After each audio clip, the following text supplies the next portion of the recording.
Zašto je porocima čovjek tako sklon? Ko je tu gazda, porok ili on? Odlučio sam već od sutra, bit ću sasvim čist.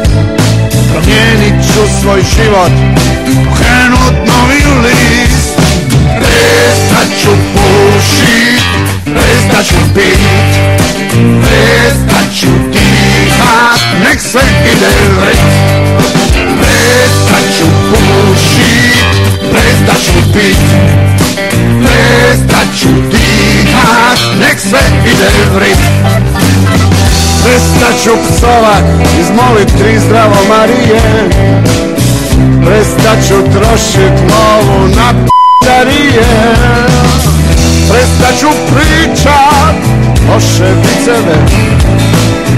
Prestat se drogirat, pa bacat šprice sve. Prestat ću pušit, prestat ću pit,